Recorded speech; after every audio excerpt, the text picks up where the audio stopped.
नमस्कार दोस्तों, स्वागत है आपका आपके अपने YouTube channel RBSC online classes में। जैसा कि आपको कहा था, बोर्ड की परीक्षाएं बहुत पास आ चुकी हैं और इसके लिए हमने स्टार्ट की एक महत्वपूर्ण प्रश्नों की शानदार सीरीज, जिसके अंदर अपन बात करते हैं प्रत्येक सब्जेक्ट के चैप्टर वाइज महत्वपूर्ण प्रश्नों की। जिसमें आज से अपन स्टार्ट कर रहे हैं क्लास 10th के साइंस का चैप्टर फर्स्ट का महत्वपूर्ण प्रश्न। आपके लिए ये इसलिए है कि आप पहले इनकी प्रैक्टिस कीजिएगा। आप जितने प्रैक्टिस कर पाए उतना ठीक है, अगर नहीं कर पा रहे, कुछ में दिक्कत आ रही है, तो आपका इसका सॉल्यूशन आरबीएससी ऑनलाइन क्लासेस के ऐप पर मिल जाएगा। आप असाइनमेंट में जाके वहां पर देख सकते हैं, ये पूरा टेस्ट आपको वहां पर विद सॉल्यूशन आपको मिल जाएगा। लेकिन आपको पहले इसको खुद सॉल्व करना है। देख लेते हैं महत्वपूर्ण प्रश्न कौन से हैं। मैं आपको पहले बता देता हूं, अगर आप इन प्रश्नों को अभी तक आपने बहुत ज्यादा कुछ नहीं पढ़ा है, आप सिर्फ इन प्रश्नों को भी पढ़ लेते हैं तो भी आप बहुत अच्छे अंक बना पाएंगे। बहुत अच्छे का मतलब आपने अभी तक टारगेट सेट किया है, आपने मान लो टारगेट अपना सेट कर रखा है 75 प्लस और आपने अभी तक बहुत कुछ नहीं पढ़ा है, तो आपका ये जो सीरीज है ये आपको 100% 75 प्लस आपको नंबर दिलाने में बहुत मदद करेगी। तो चलिए देखते हैं जल्दी से प्रश्न कौन कौन से। ध्यान से एक एक प्रश्न को देखिएगा और उसके खुद आप आंसर देने की कोशिश कीजिएगा साथ साथ में। चलिए देखते हैं। सबसे पहले रासायनिक समीकरण एवं रासायनिक अभिक्रिया एवं समीकरण हमारा पहला चैप्टर है, जिसके अंदर अपन बात करते हैं हमारे पहले क्वेश्चन की। पहला क्वेश्चन है आपका जिसमें आपके ऑब्जेक्टिव टाइप, देखो ये सारा का सारा पैटर्न आपका जो ब्लूप्रिंट में दिया गया है उसी हिसाब से है, यानी जिस पार्ट में से ऑब्जेक्टिव पर्सन आएगा उस पार्ट में अपन ऑब्जेक्टिव डिस्कस करेंगे। जिसमें लॉन्ग टाइप क्वेश्चन आंसर आएगा उसमें अपन उसी टाइप के डिस्कस करेंगे। यानी जितने हिसाब से आपके ब्लूप्रिंट में दिया है, जिस हिसाब से आपके पर्सन आने वाला है, बिल्कुल उसी टाइप से अपन डिस्कस करेंगे। तो आपको इससे बहुत फायदा मिलने वाला है। तो चलिए बात करते हैं। पहला क्वेश्चन है Fe2O3 प्लस एल्यूमिनियम और Al2O3 प्लस Fe किस प्रकार की अभिक्रिया है आपको बताना है। चारों में से ऑप्शन है संयोजन अभिक्रिया है, द्विविस्थापन है, वियोजन है या विस्थापन अभिक्रिया है। दूसरा है परबल क्षारों का समूह है। परबल क्षार कौन कौन से इसके अंदर आपको बताना है। H2CO3 NaOH या KOH या NaOH है या NH4OH है या NaOH इनमें से है या फिर MgOH2 है और NaOH। इन चारों में से कौन सा ऑप्शन है जो परबल क्षार के रूप में है। अगला आपको एक अभिक्रिया दी है NaCl प्लस AgNO3, जिससे उत्पाद बन रहा है AgCl और NaNO3। उक्त अभिक्रिया है किस प्रकार की अभिक्रिया आपको बताना है। क्या ये संयोजन है, वियोजन है या फिर विस्थापन है या द्विविस्थापन है या उदासीनीकरण है। आपको अगर अभी आंसर आ रहा है तो आप कमेंट में लिखकर एक एक नंबर के जो आंसर है 10 तक जो पर्सन है उसमें से आप आंसर दे सकते हैं। अगला पर्सन निम्न में से रासायनिक परिवर्तन है। रासायनिक परिवर्तन कौन सा है। दूध से दही बनना, नमक में घुलना, लोहे पर जंग लगना और लकड़ी का जलना रासायनिक परिवर्तन नहीं है। यहां पर पर्सन आप ध्यान से देखिएगा, यहां पर लिखा हुआ है रासायनिक परिवर्तन नहीं है। यहां पर आपको लिखना है नहीं है, रासायनिक परिवर्तन नहीं है। इसको थोड़ा सा आप चेंज कर लीजिएगा। यहां ये है रासायनिक परिवर्तन नहीं है। कौन सा रासायनिक परिवर्तन नहीं है आपको बताना है। ठीक है। इसके बाद अगला प्रश्न है, ये एक अभिक्रिया दे रखी है, ये भी किस प्रकार की अभिक्रिया है। ZnO प्लस C, Zn और CO क्या हो रहा है, इसमें से ऑक्सीजन का निकलना और इसके साथ ऑक्सीजन का जुड़ना। तो आपको पता है कौन सी अभिक्रिया, संयोजन है, वियोजन है, उदासीनीकरण है या फिर रेडॉक्स अभिक्रिया है। इसको भी आप ध्यान से देखिएगा। अगला जो हमारा प्रश्न है, श्वसन किस प्रकार की अभिक्रिया है आपको बताना है। उष्माक्षेपी है, उष्माशोषी है, संयोजन है या वियोजन। अभी आपको आंसर नहीं बताएंगे, आपको खुद पहले कमेंट करके इनके 10 के 10 प्रश्नों के आंसर आपको बताने हैं। ये बहुत महत्वपूर्ण प्रश्न है। मैं फिर से कह रहा हूं, अगर आप इन प्रश्नों का अध्ययन कर लेंगे तो 100% आपको फायदा जरूर होगा। आप खुद महसूस करेंगे, आप प्रश्न देखेंगे तो किस लेवल के प्रश्न है। आगे है, श्याम श्वेत फोटोग्राफी में किस का उपयोग किया जाता है। कौन सा यौगिक है जिसका उपयोग किया जाता है। AgCl, AgBr, AgNO3 या NaCl, निम्न में से कौन सा है। उसके बाद है, संसारण से चांदी पर कौन से कलर की परत चढ़ जाती है। भूरी, हरी, काली या सफेद। कौन सी परत आपको पता है। ये तो बहुत सिंपल सा क्वेश्चन है।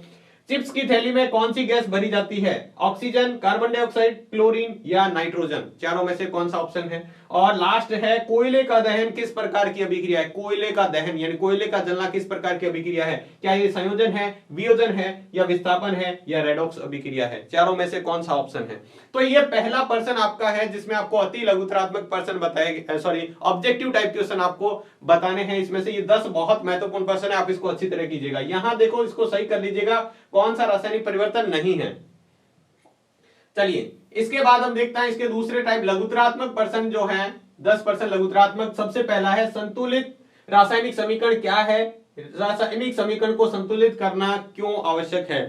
रासायनिक समीकरण क्या होती है वो बताना है, इसकी परिभाषा, और ये रासायनिक समीकरण से क्या फायदे हैं, संतुलित क्यों रासायनिक समीकरण को संतुलित क्यों किया जाता है उसका आपको कारण लिखना है। अगला प्रश्न है, लोहे की वस्तुओं को हम पेंट क्यों करते हैं? लोहे की वस्तुओं पर पेंट क्यों किया जाता है, उसके ऊपर कलर क्यों किया जाता है, इससे क्या फायदा है वो आपको लिखना है। संयोजन अभिक्रिया किसे कहते हैं, ये आपको संयोजन अभिक्रिया की परिभाषा लिखनी है, और बिना बुझे चूने व जल की संयोजन अभिक्रिया लिखिए। बिना बुझे हुए चूने की जल के साथ संयोजन अभिक्रिया आपको लिखकर उसको बताना है। इसके बाद में अगला प्रश्न है, रेडॉक्स अभिक्रिया किसे कहते हैं? रेडॉक्स अभिक्रिया की परिभाषा लिखनी है, ZnO+C, ये तीर का निशान यहां लगेगा, ध्यान रखना, इसको थोड़ा सा ये मिसप्रिंट हुआ है। ZnCO किस पदार्थ का उपचयन और किस पदार्थ का अपचयन हो रहा है। देखो आपको क्या करना है, यहां पर बताना है रेडॉक्स अभिक्रिया किसे कहते हैं, और ये जो अभिक्रिया दे रखी है इसके अंदर आपको बताना है किस पदार्थ का उपचयन हो रहा है और किसका अपचयन, यानी किसका ऑक्सीकरण हो रहा है, किसका अपचयन हो रहा है। अगला है, वियोजन अभिक्रिया किसे कहते हैं? वियोजन अभिक्रिया की परिभाषा लिखनी है, कैल्शियम कार्बोनेट के उसमें वियोजन की रासायनिक अभिक्रिया लिखिए।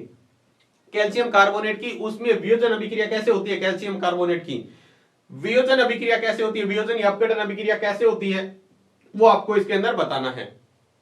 अगला है, विस्थापन अभिक्रिया को उदाहरण देकर समझाइए। विस्थापन अभिक्रिया आपको उदाहरण सहित समझाता है, उसकी परिभाषा लिखनी है और एक उदाहरण आपको जो अच्छा लगे वो आपको इसके अंदर समझाना है। अगला प्रश्न है, ऑक्सीकरण तथा अपचयन में अंतर लिखिए। ऑक्सीकरण तथा अपचयन में क्या अंतर है, आपको एक टेबल बनाकर, जब भी आपसे अंतर पूछा जाए आप टेबल बनाकर कहें, बहुत ज्यादा इफेक्टिव रहता है। इसके बाद में अगला प्रश्न है, विस्थापन एवं द्विविस्थापन अभिक्रिया में अंतर। विस्थापन और द्विविस्थापन में अंतर लिखना है, और अगला है संयोजन और वियोजन अभिक्रिया में अंतर। ये तीनों प्रश्न अंतर के हैं, ठीक है, तो आप इनको अंतर के हिसाब से याद कीजिएगा, बहुत महत्वपूर्ण है, और इसमें सबसे ज्यादा ऑक्सीकरण और अपचयन।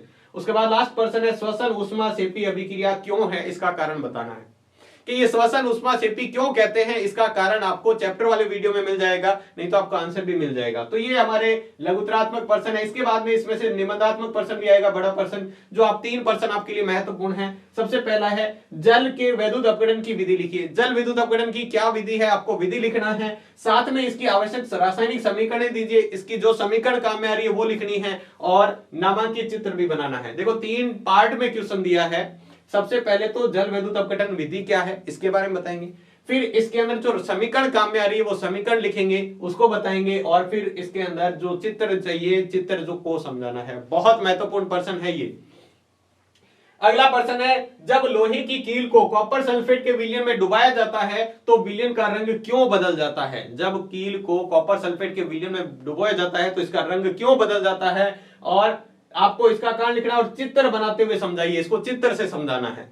यह भी बहुत महत्वपूर्ण प्रश्न है, इसको अच्छी तरह तैयार कीजिएगा। और अंतिम प्रश्न है, निम्न को समझाइए, संक्षारण और विकृत गंधिता क्या है, इसको शॉर्ट में आपको समझाना है, 2 पैरे आपको लिखने हैं। तो ये थे आपके चैप्टर फर्स्ट के महत्वपूर्ण प्रश्न। अगर आप इन प्रश्नों का अध्ययन कर लेंगे तो निश्चित तौर पे आपको फायदा बहुत होगा।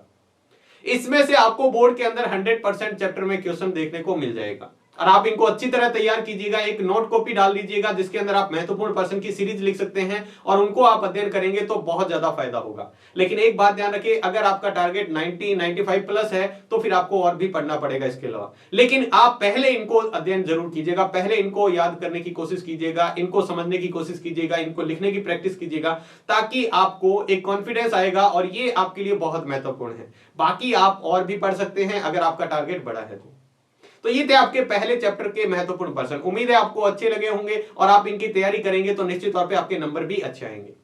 तो आज की वीडियो में बस इतना ही, मिलते हैं नए वीडियो में दूसरे और महत्वपूर्ण प्रश्नों के साथ। तब तक के लिए धन्यवाद।